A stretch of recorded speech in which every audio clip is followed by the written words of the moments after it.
ఒక్క ప్రశ్న ఇప్పుడు పాకిస్తాన్ మొత్తాన్ని అల్లకల్లోలం చేస్తోంది. మాజీ ప్రధాని ఇమ్రాన్ ఖాన్ అసలు బతికే ఉన్నాడా లేక చనిపోయాడా?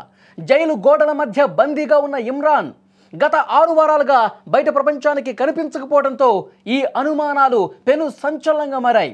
కనీసం కుటుంబ సభ్యులను కూడా కలవనివ్వకపోవడం, ఫోన్ మాట్లాడేందుకు కూడా అనుమతించకపోవడంతో ఆయన చనిపోయారు అన్న ప్రచారం పాక్లో దావానంలా వ్యాపించింది. తమ నాయకుడిని వెంటనే చూపించాలంటూ పీటీఐ కార్యకర్తలు దేశవ్యాప్తంగా కూడా ఆందోళన చేస్తూ ఉన్నారు. విజువల్స్లో మీరు చూస్తున్నారు. ఇమ్రాన్ ఖాన్ కోసం ఆ పార్టీకి సంబంధించిన కార్యకర్తలే కాదు, స్వచ్ఛందంగా ప్రజలు రోడ్ల మీదకి వచ్చి ఆందోళన చేస్తున్నారు. ఇమ్రాన్ ఖాన్ బతికి ఉన్నాడా లేదా, బతికుంటే ఆయనతో కనీసం ఒక వీడియో కాల్లో మాట్లాడించండి అంటూ రోడ్ల మీదకి వచ్చి ఆందోళన చేస్తున్నారు. ఇమ్రాన్ ఖాన్ పార్టీ తెహ్రీకే ఇన్సాఫ్ కార్యకర్తలు రోడ్ల మీదకి వచ్చి ప్లకార్డులు ప్రదర్శిస్తూ ఇమ్రాన్ని చూపించాలని చెప్పి పెద్ద ఎత్తున ఆందోళన చేస్తున్నారు. అయితే ముఖ్యంగా రావెల్పిండిలో ఆందోళన తీవ్రతరం అవుతున్న నేపథ్యంలో అక్కడి ప్రభుత్వం 144 సెక్షన్ విధించింది. ఇమ్రాన్ ప్రాణాలపై నెలకొన్నటువంటి మిస్టరీ పాకిస్తాన్ను పూర్తిగా ఉద్రిక్తతలను రగిలిస్తోందని చెప్పాలి. విజువల్స్లో మీరు చూస్తున్నారు. ఆ పార్టీకి సంబంధించిన కార్యకర్తలు పెద్ద ఎత్తున రోడ్ల మీదకి వచ్చి ఆందోళన చేస్తూనే ఉన్నారు. గత వారం ఎప్పుడైతే ఈ వార్త బయటకు వచ్చిందో, పాకిస్తాన్ మాజీ ప్రధాని ఇమ్రాన్ ఖాన్ ఇక లేడు, చంపేశారు, పూర్తిగా అతన్ని జైల్లోనే చంపేశారని చెప్పి ఒక వార్త ఎప్పుడైతే బయటకు వచ్చిందో అప్పటి నుంచి ఆందోళన చేస్తూనే ఉన్నారు. కుటుంబ సభ్యులు కూడా తీవ్రంగా ఆందోళనకు గురైనటువంటి పరిస్థితి. ఇమ్రాన్ ఖాన్ సోదరీమణులు డైరెక్ట్గా రావల్పిండిలో ఉన్నటువంటి అడియాలా జైలుకు వెళ్ళారు. ఆ జైలు దగ్గర వాళ్ళు లోపలికి వెళ్ళే ప్రయత్నం చేశారు. మాకు చూపించండి, మమ్మల్ని కనీసం ఒక 5 నిమిషాలన్నా మాట్లాడే స్కోప్ ఇవ్వండి, ఆయన బతికే ఉన్నాడా లేదో ఒక్కసారి మా కళ్ళతో మేము చూడాలి, పర్మిషన్ ఇవ్వండి అని చెప్పి వాళ్ళ సిస్టర్స్ కూడా మొత్తుకున్న పరిస్థితి. కానీ అక్కడ పర్మిషన్ రాలేదు. పర్మిషన్ ఇవ్వకపోగా ఇమ్రాన్ ఖాన్ సిస్టర్స్ని అక్కడి నుంచి వెళ్ళగొట్టే ప్రయత్నం చేశారు. ఇమ్రాన్ ఖాన్ సిస్టర్స్ అక్కడ నిరసన వ్యక్తం చేశారు. రోడ్డు మీద ఉండి వాళ్ళ మీద దాడికి నిరసనగా కూడా వాళ్ళు పెద్ద ఎత్తున అక్కడే ఉండి తమ నిరసన కొనసాగించారు. కానీ ఇమ్రాన్ ఖాన్ని బయటికి చూపించలేదు. ఇంకా చాలామందికి అనుమానాలు అదేవిధంగా ఉన్నాయి. ఇమ్రాన్ ఖాన్ కొడుకు కాసిం ఖాన్ మీడియాతో మాట్లాడుతూ ఇమ్రాన్ ఖాన్ని చంపేశారేమో అన్న ఇంతకుముందు అనుమానం ఉండేది, ఇప్పుడు ఆ అనుమానం ఏమైనా నిజమైందా? ఈ ప్రభుత్వం ఇంత కక్షపూరితంగా, ఇంత కుట్రపూరితంగా వ్యవహరిస్తూ ఉంది. కనీసం ప్రతిపక్షాల వాయిస్ని బయటకు వినిపించకుండా, ప్రజలకు చేరవేయకుండా అడుగడుగున దాన్ని తొక్కిపెట్టే ప్రయత్నం చేస్తూ ఉంది. ఇది మంచి పద్ధతి కాదు అని ప్రపంచ దేశాలు కూడా విజ్ఞప్తి చేశారు. ప్రపంచ దేశాలు కూడా డిమాండ్ చేయాలి. పాకిస్తాన్ ప్రభుత్వం అనుసరిస్తున్నటువంటి ఈ అప్రజాస్వామిక వైఖరిని తప్పుపడుతూ పాకిస్తాన్ ప్రభుత్వం మీద ఒత్తిడి తీసుకురావాలని ఆయన ఒక పిలుపునిచ్చినటువంటి పరిస్థితి ఉంది. అయితే ప్రస్తుతం రావెల్పిండిలో ఉద్రిక్త పరిస్థితులు కొనసాగుతున్నాయి.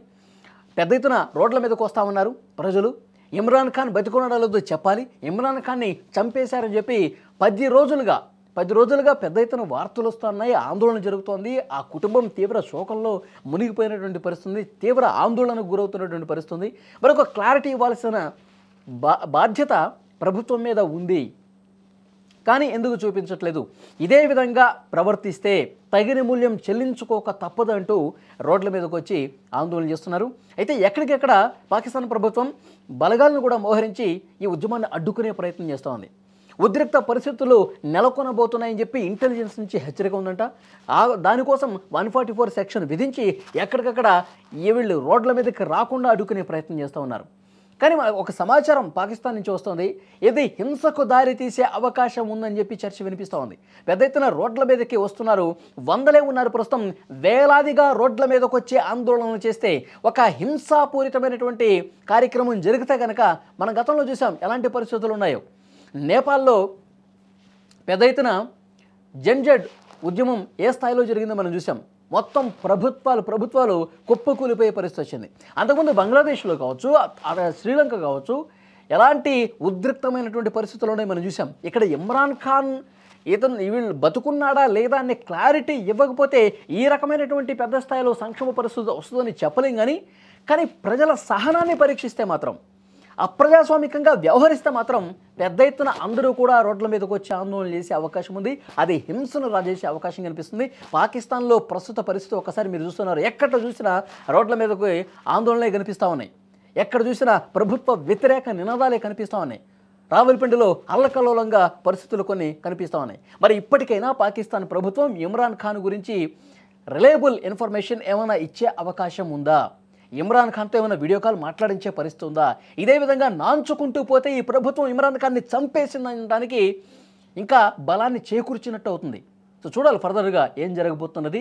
ఆందోళనలు పెరుగుతున్నటువంటి నేపథ్యంలో పాకిస్తాన్ ప్రభుత్వం నెక్స్ట్ ఎలాంటి స్టెప్ తీసుకుంటుంది, ఇమ్రాన్ ఖాన్ గురించి ఏం చెప్తుందన్నది కూడా చూడాల్సిన అవసరం ఉంది. आजादी तुम कैसे लड़ोगे? आजादी हम छीन के रहेंगे। आजादी तेरा बाप भी देगा। आजादी मरियम भी देगी। आजादी शहबाज भी देगा। क्या मिलवाओगे? पूछ के बताएंगे। खान के केसेस लगवाओगे? पूछ के बताएंगे। मंगल को मिलवाओगे? पूछ के बताएंगे। हलीमा आपा को मिलवाओगे? पूछ के बताएंगे।